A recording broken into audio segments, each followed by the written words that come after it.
Howdy, and welcome back to Thriving in the Transition, the podcast. Episode 3. I know I shouldn't be so excited, but I really am.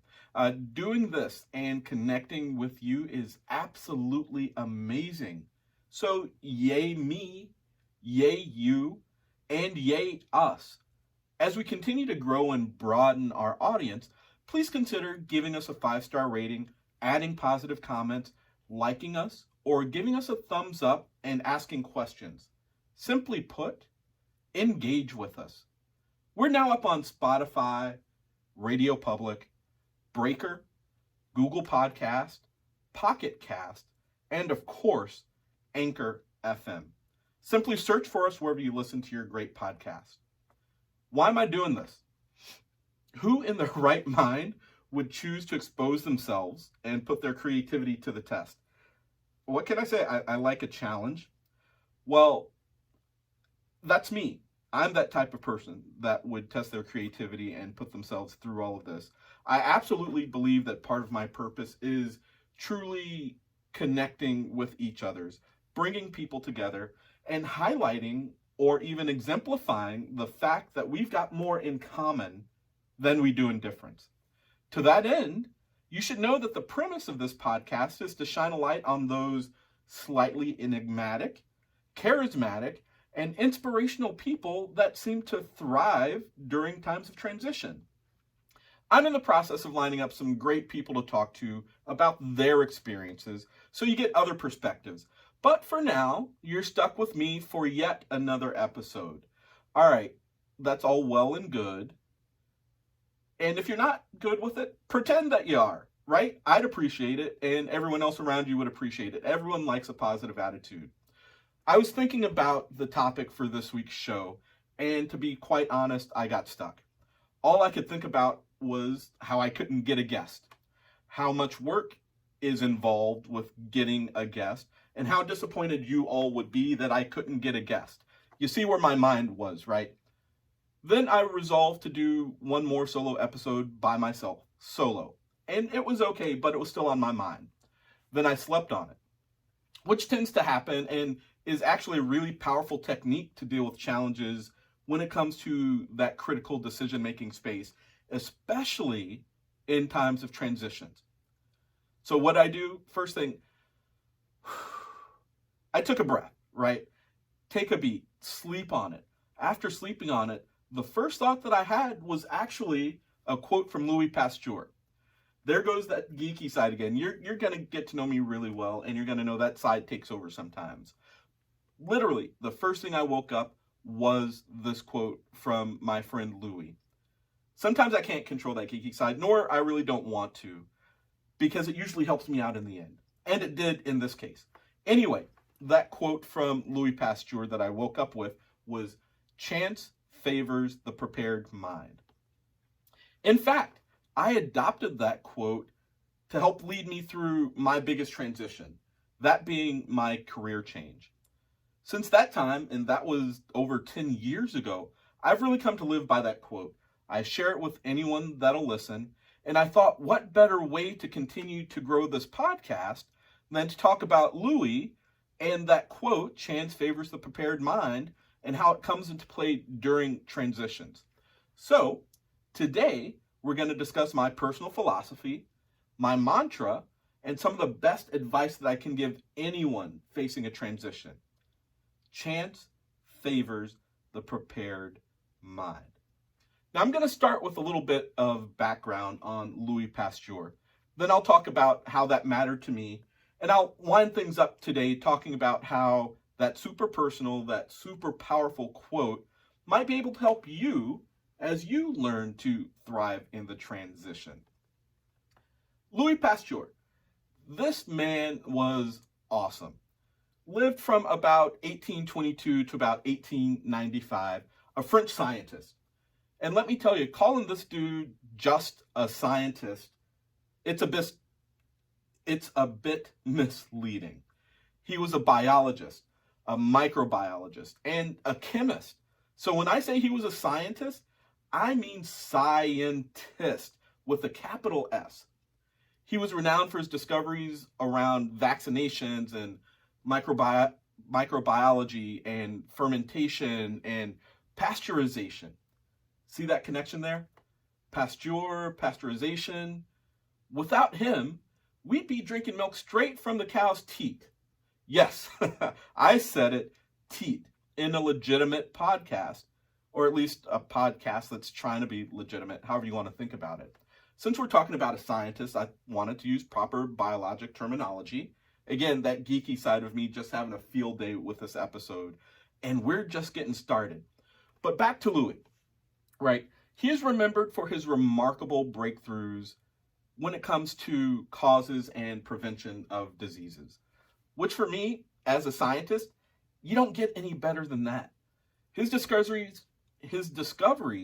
saved all kinds of lives ever since, right? He reduced the mortality rate of purple fever.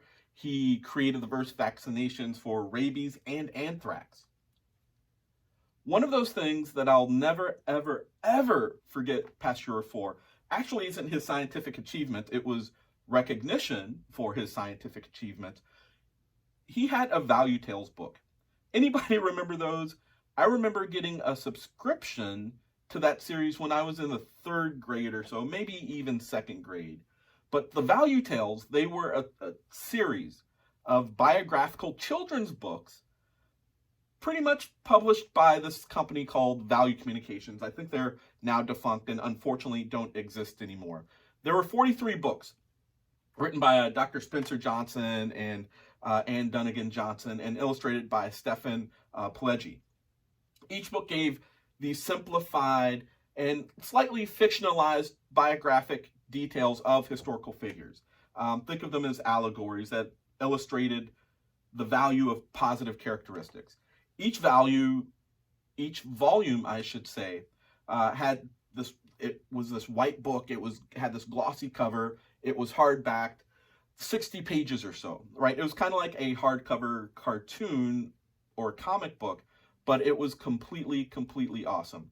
And the title of each of these books would be the value of something, the value of X, the story of Y, where whatever that value that was being lifted up from that character would be highlighted.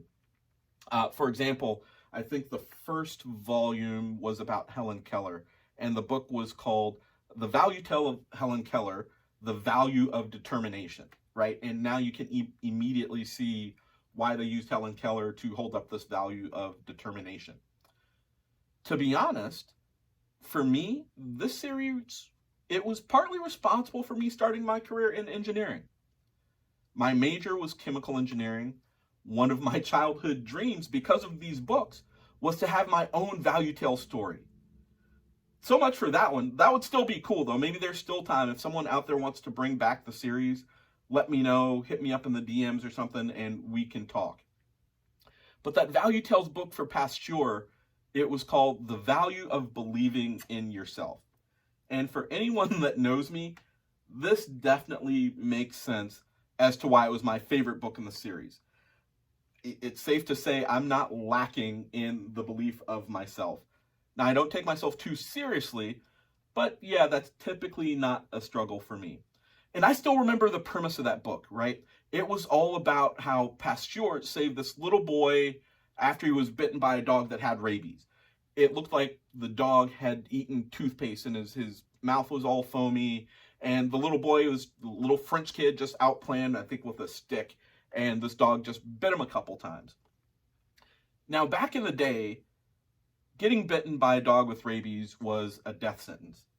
But Pasteur knew and believed that he could use this process called immunization to save this little boy's life. Think about it. The strength that it must have taken for Louis to do what he believed in the face of criticism and doubt, not only his own doubts, but from the scientific community at the time, his peers, and the world at large. That pressure must have just been staggering. Now, do you see why this man's quote became my mantra during my biggest transition? I digressed a little bit, but I had to give you the full flavor of the impact of Louis Pasteur on me and this quote. So back to him a little bit. So in addition to being a chemist and a microbiologist and a scientist and all this other stuff, his medical discoveries provided direct support for the germ theory of disease and its application in clinical use. So like right now, he laid the foundation for how medicine is done, how we are living longer, how we medicate ourselves. Well, hopefully a doctor is medicating you. But all of that work laid the foundation for modern medicine, if you will. He's regarded as one of three main founders of bacteriology and is popularly known as the father of microbiology. Now, why do I share that?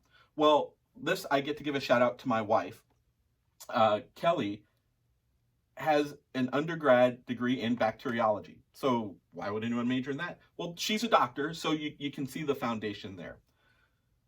Another thing that I like about Pasteur, he was responsible for disproving the doctrine of spontaneous generation.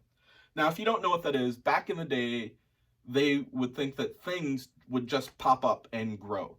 Things like mold, yeast, mildew, because they're somewhere and then all of a sudden they're there. One day they're there. Actually, one day they're not there. The next day they are. So these things must spontaneously generate. Pasteur performed experiments that showed without contamination, microorganisms couldn't develop. So things have to be somewhere in an environment favorable for them to grow, for things to pop up. Things just don't pop up. Things don't just spontaneously generate. He worked at the French Academy of Sciences and demonstrated that in sterile and sealed flasks, nothing ever developed because there were no contaminants. Nothing could get in there and grow.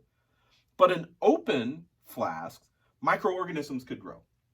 That's where we would see the mold and the mildew and whatever else he was looking at.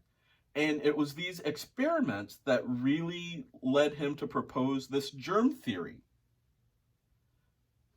These experiments indicated the correctness and convinced most of Europe that it was true. What's so powerful about that? Ultimately, Pasteur was an influencer.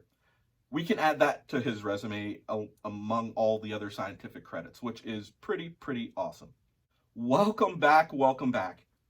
So we just talked about the powerful Uber scientist, Louis Pasteur. No, I don't mean scientist for the company Uber, meaning just this man was just tremendous and beyond most scientists. I did that to set the groundwork for his quote, my mantra, chance favors the prepared mind. So what does that quote, chance favors the prepared mind, have to do with thriving in the transition? So very much. It speaks to a certain mindset, an optimistic mindset. That quote speaks to a certain amount of work involved. There has to be work to get to your destination. It doesn't come to you. You have to do something. Most of us typically don't have things handed to us. Lastly, there's the inherent concept that the hard work will pay off at some point. I know during the transition, it can be difficult to see that what you're doing will pay off at all. What's the reason? It seems to be no rhyme or reason because your world's turned upside down. But it will pay off at some point. Because of that, too many of us give up our power. The power of choice, the power of control, and the power of intentional impact. We take on certain, I guess you can call it a certain victim mentality.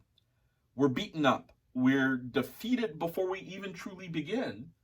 So much of that, we start to attribute our success to things like luck, right? Because we don't believe we did it ourselves, because we can't do it ourselves. I don't believe in luck. To me, it doesn't exist because I know and truly believe that I have an impact on the results that affect my life. Does that make sense? The concept of luck makes it too easy to give up control, to be that victim, to allow something or someone else to take credit for what you've done. If you do that, you will not thrive in the transition. Let me illustrate it. I want to share a story with you. It's actually the most pivotal moment of my career transition. Here we go. Once upon a time in a galaxy far, far away. All right, okay, it's not that extreme, but this was at the very beginning of my MBA career, like within the first month of the first quarter of the first year of business school. Knowing that I was a career changer, I wanted to know, I needed to make sure that my resume reflected everything that I wanted to do versus simply being an obituary. You know what I mean when I say that, right? Here lies Will Campbell. He got a BS in chemical engineering. He worked for blah, blah, blah. He did blah, blah, blah. Those types of resumes aren't really helpful for career changers because they don't give any insight into where you're going. The focus is on what was done in the past.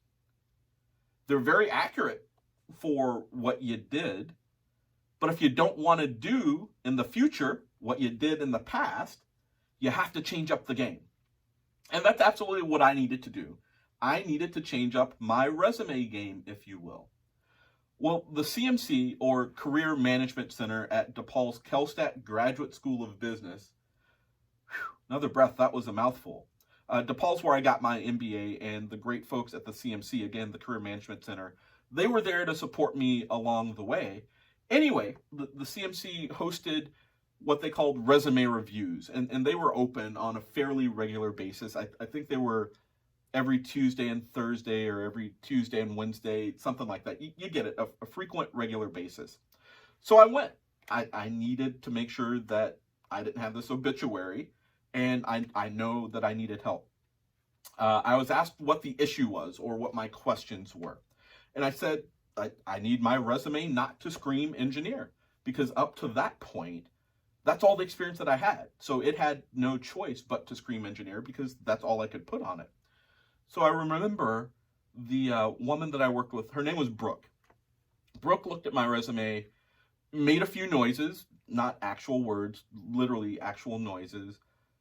She looked at me and then said, well, there's good news and there's bad news. Don't you hate it when you get that statement? She went on to say, the good news is your resume looks great, but it definitely screams engineer. The bad news, until you get some additional experience, I'm not really sure how to change that, because the last thing you want to do is fabricate things for the resume. Brooke and I worked together for a few minutes, and we made a couple tweaks. We adjusted my personal goals, reordered some things, highlighted a few other words. But overall, I left the meeting honestly feeling a little disappointed, right? Here's this professional at this open resume review period, and they couldn't help.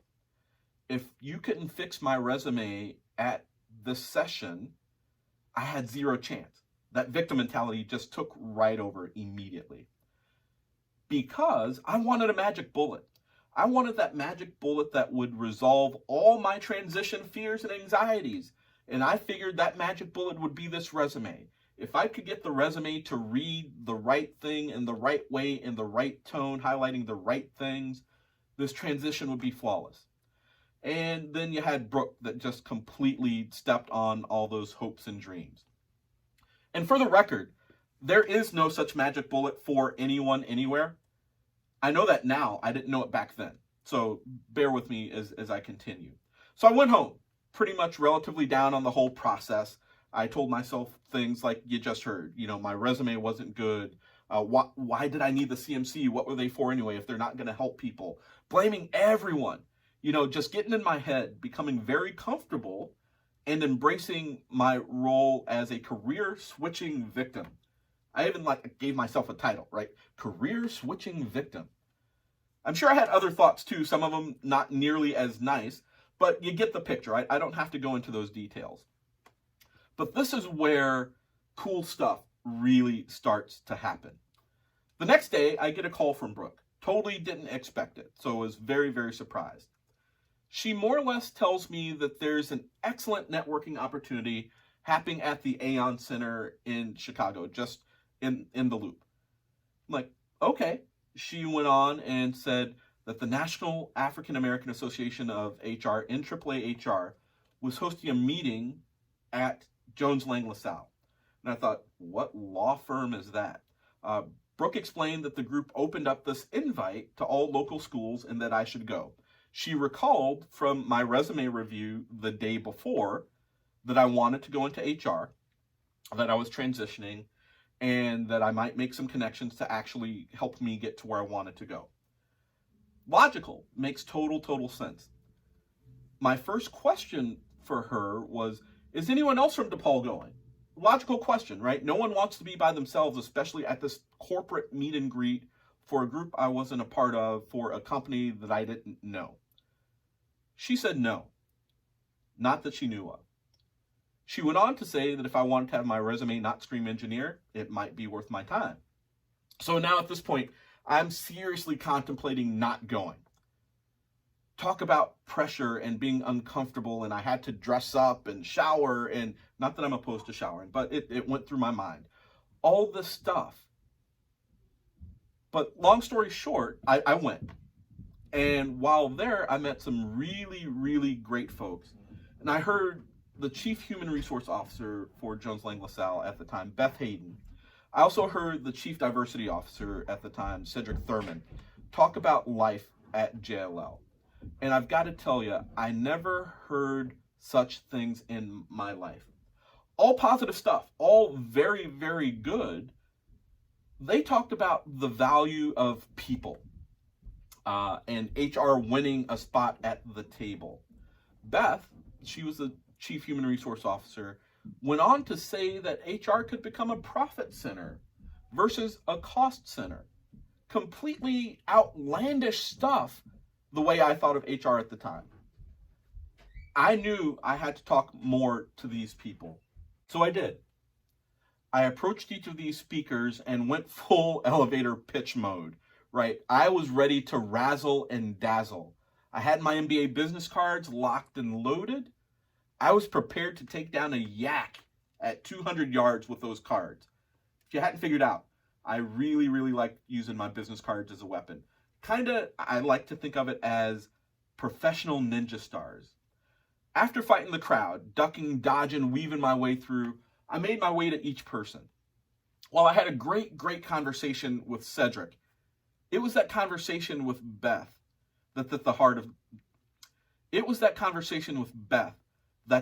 of this story. I believe I waited in line to talk to her even. You know how it is after a keynote speaker is done and everyone wants to talk to him. So when it was my turn, she smiled, said hi. I sprung into action with my elevator pitch. I unleashed this thing on her like a bear trap that finally claimed its prey. After about 4 seconds, she stopped me. And let me tell you, that was a bitter pill to swallow because I had no clue where she was going. I built it up with all this preparation, just ready to go. And I think she said something like, whoa. I'm not worried about you at all. What's your concern? Talk about throwing me off my game. I had this pitch and you stopped me midway through. So one, that's my first concern. What had I done wrong in order for you to stop me? Two, there was almost this incredulous view that I had. I'm thinking, I'm glad you don't have any concerns about me. That's nice, but I've got all kinds of stuff. So I suspected this was some kind of trap, right? Things had gone wrong and she was setting me up, getting ready to have me escorted out of that building. Quite frankly, I wasn't sure what to do, so I told the truth with all sincerity. I thanked her for her confidence in me and or lack of concern, whatever it was. It was still weird, but I thanked her for that. And I told her my story, right? I told her that I was a career changer. I told her that as I made my new career in HR, I didn't want to make copies. I didn't want to bring anyone coffee. And I didn't want to file I-9s as I moved into this new world. She stopped, kind of smiled, looked me square in the eyes and said, well, if that's the response you get, you're talking to the wrong company. I'm pretty sure she saw the smoke coming out of my ears as my head exploded. Just a little bit. I was just so impressed with that thought. I'd never thought that it's the company that's not a fit versus me not being qualified for the company. That's brilliant. And that's also something that I share with everyone. It's not you, it's the company. Make sure you're interviewing the company and that it's someplace worthy for you to take your talents. So Beth, thank you for sharing that insight with me, and I've absolutely passed it on. But after that, I knew that I had to get more time on her schedule. So I did. I got to use my cards, finally, not in the dramatic fashion that I wanted to. It didn't take down any yak at 200 yards. I simply handed it to her. But I told her, hey, can I get more time on your schedule? I'd like to talk more. You said some amazing things, and I'd just like to learn more. She said yes. It took about a month to get on her schedule, as to expect. She's the chief human resource officer of this major global organization. But Beth wound up giving me an hour of her time. She let me talk about my past. More importantly, she let me talk about my future, what I wanted to do, why I wanted to do it, and how I wanted to do it. At the end of our conversation, she said, your resume is excellent, but you need some hardcore HR experience. My immediate thought was, oh no, here we go again. Right? Very similar to what Brooke said. She asked if I had a winter break. I said yes. She said, is it about a month, as most MBA program winter breaks are? I said yes. She said, you should consider doing a 30-day internship during your winter break. That way you're productive with your time off. You get some much needed HR experience on your resume. Brilliant, brilliant idea. That was easier said than done, right? Again, I'm a first year MBA student, career switcher, trying to figure things out. But Beth had opened a door, and I figured I'd walk through it and see what happens. My response was something like, well, do you have any 30-day internship openings here at JLL? She smiled, and I think she may have even laughed because she was glad that I walked through the door that she'd opened. Her response, let me talk to a few people. Now, I'm going to leave out some details here that included a phone screen, an in-person interview.